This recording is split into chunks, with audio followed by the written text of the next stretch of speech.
queridos hermanos concelebrantes, señor presidente y miembros de esta hermandad de Nuestra Señora del Prado, hermanos todos devotos de la Santísima Virgen, los que estáis aquí en el templo y los que seguís esta celebración a través del canal diocesano de televisión y de las ondas de Radio Santa María. La celebración de una memoria de la Virgen, justo en la mitad de la novena, en este día quinto que es el ecuador de nuestra celebración, pues es una gozosa noticia porque nos trae unas lecturas que son directamente marianas, referidas a la Virgen, también la del Antiguo Testamento, del primer libro de las Crónicas, que cuando habla del Arca de la Alianza está ofreciendo en perspectiva una figura de la Santísima Virgen. Ella, como portadora de Dios, también va en el día de la visitación a saludar a su pariente Isabel en aquel pueblo de la montaña de Judá. Pero llama la atención de que esa presencia de Dios en el Antiguo Testamento, tan venerada desde el Éxodo, tan reconocida por los patriarcas anteriores, la presencia de Dios había sido una presencia itinerante. El Dios de Abraham se desplazaba con Abraham a donde quiera que el patriarca marchara. Y así fue con Isaac y con Jacob y con sus descendientes hasta acompañarlos a Egipto. Y esa presencia simbolizada en el arca que acompañaba al pueblo en su larga travesía por el desierto. María también se pone inmediatamente en camino tras recibir el gozoso anuncio del ángel Gabriel. Y en esto nosotros encontramos una feliz coincidencia con el tema del que vamos hablando, las reflexiones que estamos realizando en esta novena. Porque la fe, nuestra fe, la fe cristiana, creo que ya lo dije desde el primer día, no es algo definitivamente adquirido, algo que pueda mantenerse inmóvil en nuestra vida como un tesoro que ni crece ni mengua.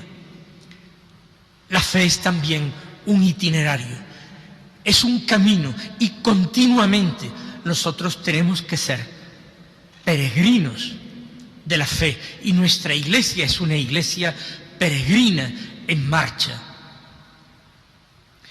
Pero en todo camino, en todo peregrinaje,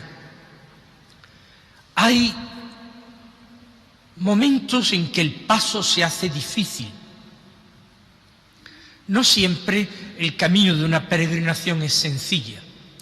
Alejarse uno de lo conocido, de su casa, de su patria chica o grande, implica siempre un riesgo, constituye una aventura.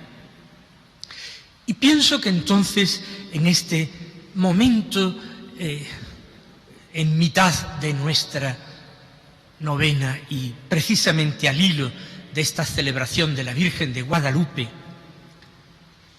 nosotros vamos a reflexionar precisamente sobre esto, sobre las pruebas de la fe, sobre todo aquello que para algunos constituye tentación contra la fe y no es de ninguna manera tentación, porque detrás está ese Dios del que he repetido ya varias veces en estos días que es un Dios sabio y bueno, que busca lo mejor para nosotros. Una virtud, para que crezca y se fortalezca, necesita ejercitarse, necesita ser probada. Por eso el Señor permite que se ponga a prueba nuestra fe, no con el objeto de que la abandonemos, al contrario, con objeto de que nos fortalezcamos en ella. Porque a veces apoyamos nuestra fe en instancias que no son las apropiadas, no son las queridas por Dios. Hay personas que apoyan su fe en la razón. Piensan que nuestra fe cristiana es una fe extraordinariamente razonable. Y tienen razón, es verdad. En nuestra fe hay una lógica interna. Pero Dios no puede ser simplemente comprendido en su totalidad sin la ayuda de la revelación. La fe tiene una ayuda en la razón, pero no encuentra en definitiva su último fundamento ni su cimiento más firme en la razón. Más aún puede llegar un momento en que nuestra razón se nuble, en que aparezcan dudas y dudas fuertes, y lo que antes nos parecía evidente, ahora nos parezca absurdo. ¿Cómo he podido yo emplear mi vida en esto? Algunos ponen la base, apoyan su fe en los sentimientos. Sentimientos, por ejemplo, de gratitud al Señor. Me va bien en la vida, pido al Señor y Él me concede a manos llenas. No puedo en este sentido quejarme. Tengo abundancia de los bienes materiales necesarios, familia querida y bien avenida. Qué bueno es Dios. Y se oye a tanta gente decir, hay que dar tantas gracias a Dios, porque tengo una mujer, un marido estupendos, tengo unos hijos verdaderamente adorables que me llenan de satisfacción, tengo un trabajo bueno, una buena casa, el Señor me mantiene la salud. ¿Cuántas gracias hay que dar a Dios? Hasta que alguna de estas cosas quiebra.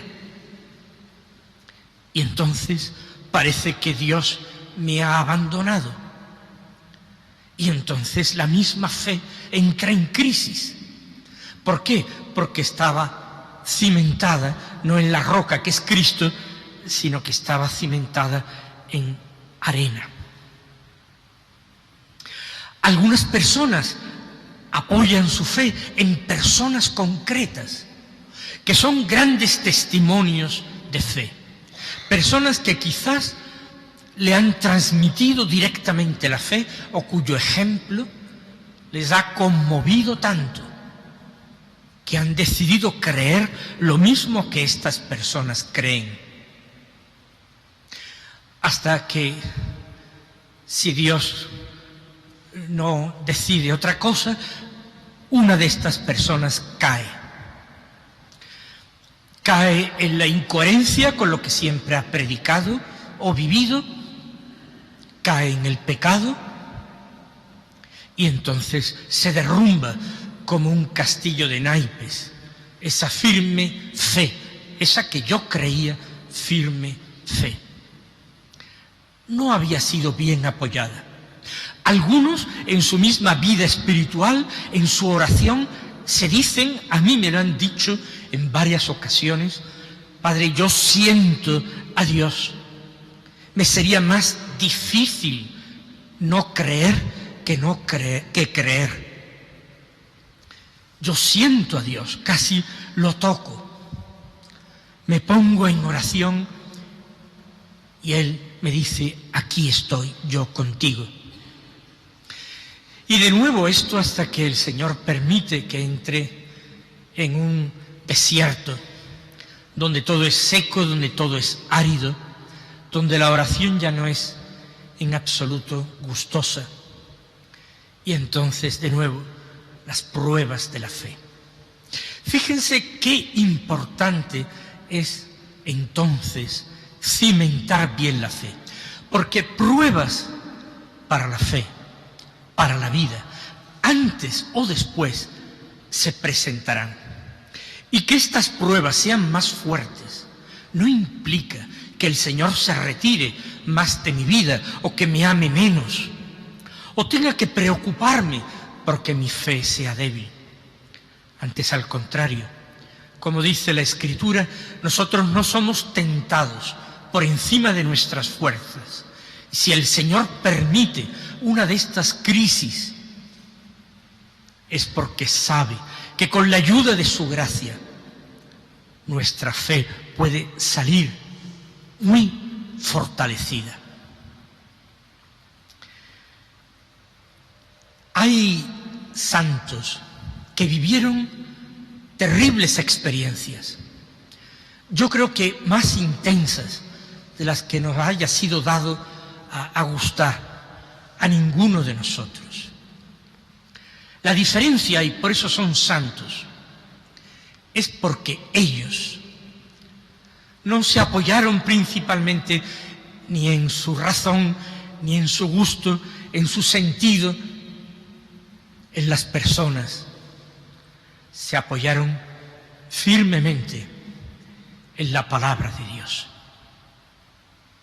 Recuerden ustedes aquella gran doctora del Carmelo que fue Teresa del Niño Jesús, cuando con 24 años y definitivamente desahuciada por los médicos, consumía su joven vida en la oscuridad de un Carmelo de provincias, consumía su vida en una vida que aparentemente se apagaba sin haber logrado grandes cosas, solo deseos. Y en medio de dolores físicos y de una profunda y oscurísima noche interior, ella dijo solo 4 palabras que a mí me llenan de admiración y me invitan a considerarla como una de las grandes maestras de nuestro tiempo. Y esas 4 sencillas palabras fueron: no me desanimaré jamás. No fue ni la razón ni el sentimiento, fue el amor puro, gratuito, desinteresado de Dios. ¿Acaso ella no se había ofrecido como una pelotita del niño Jesús para que él jugase cuanto quisiera y cuando quisiera? Pero también con esa fortaleza de espíritu para decir: y cuando quiera dejarme en un rincón como un juguete del que se aburre un niño, que me deje. No me desanimaré jamás. No porque sienta ternuras interiores, luces de gloria. Hasta cuando parece que voy a apurar las últimas gotas de la vida, enfrentándome no ya a una eternidad, sino a una noche definitiva, si no hay nada después. Por eso, cuando yo escucho a tantas personas decir hay que dar gracias a Dios porque, les invito a decir: no sigan, quédense en que hay que dar muchas gracias a Dios, pero no empiecen a hacer una enumeración de los porqués. Hay que dar gracias a Dios porque es Dios. Solo 2 años antes de su muerte, otro gran santo y maestro, Francisco de Asís, fue a visitar a su plantita, así la llamaba él, Clara de Asís, en el monasterio de San Damián, para confiarle la oscuridad en que se movía su alma. Cuando él ya no tenía el control de su orden, ya existía un general y se tomaban decisiones de gobierno que él consideraba que atentaban contra ese carisma fundacional, contra ese espíritu que él había recibido del Señor. Y después de contar todas sus cuitas, toda la angustia y la amargura de su alma, recibió también de Clara 4 palabras, solo 4 palabras que fueron: Dios es y basta. E inmediatamente su alma empezó a llenarse de luz y él balbuceaba una y otra vez: Dios es y basta. Y con el corazón inflamado de amor, de una nueva esperanza, salió de allí. No volvió a ver en esta vida mortal a Clara nunca más, pero salió de allí entregado en manos de Dios, porque Dios es y basta. Hay que dar gracias a Dios porque es. Y cuando a nosotros nos va bien o medianamente bien, tenemos que ejercitarnos en hacer una mínima confesión de fe, también muy corta. Hoy les estoy enviando verdaderamente telegramas o mensajes cortísimos. Tenemos, cuando nos va al menos medianamente bien, que repetir muchas veces: Dios es bueno. Pero centenares de veces cada día. Porque si no somos capaces de decirlo cuando las cosas van bien, cuando las cosas vayan mal, puede ser que terminemos renegando de Dios o maldiciendo del cielo. Para que cuando sobrevenga la enfermedad que nos hace sufrir, o cuando perdamos a un ser querido, o cuando nos llenemos de angustia por el asunto que se trate, cuando parezca que Dios está mudo y no nos dice una sola palabra de consuelo, entonces hay que seguir repitiendo: Dios es bueno. Y no apartarse gran cosa de ahí. No pretender en esos momentos dirigirle a Dios oraciones muy compuestas y muy complicadas, sino con la sencillez de los auténticos maestros que de la vida espiritual tenemos en la Iglesia: decir Dios es bueno. Y si acaso nos cansamos de tanto repetir lo mismo, o alguien que nos escucha nos dice cambia el disco que es muy repetitivo, pues no sea posible cambiar mínimamente esta confesión de fe, pero para decir Dios es buenísimo, pero no apartarnos demasiado de ahí, porque nos equivocaríamos. Dios es bueno, no porque me acaricie, no porque me cure, sino porque también Dios permite la herida y el cauterio. Y Dios, que se complace en nuestras alabanzas y en nuestras acciones de gracias y en nuestros himnos y en nuestro cántico, Dios también acepta con agrado esas lágrimas que brotan precisamente de la conciencia de que no somos nada, de que no podemos nada, y de la certeza de que nuestra vida está en sus manos. Fíjense en la vida de María, en torno a la visitación que es el Evangelio que hemos escuchado. Al regresar María de permanecer 6 meses con su prima, su estado ya sería evidente, ya sería notado. Y ahí relata el evangelista Mateo ese desconcierto de José.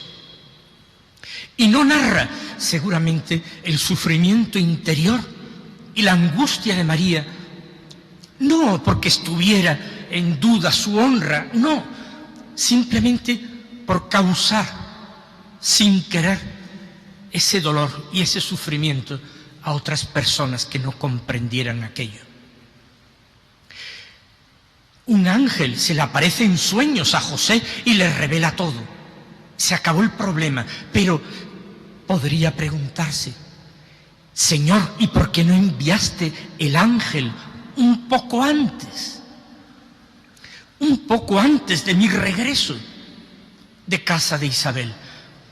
Se hubiera solucionado muchísimo mejor, sin causar sufrimiento ni a José ni a ninguna otra persona que me quisiera y no conociera el don de Dios que he recibido en mi seno. Y el Señor no ahorra. El Señor, a la llena de gracia, le viene a decir que la fe es camino y peregrinación, y que lo que ha hecho ella subiendo al pueblo de la montaña de Judá es y tiene que ser solo imagen de lo que ha de ser su vida, continuamente subiendo nuevos retos en que su fe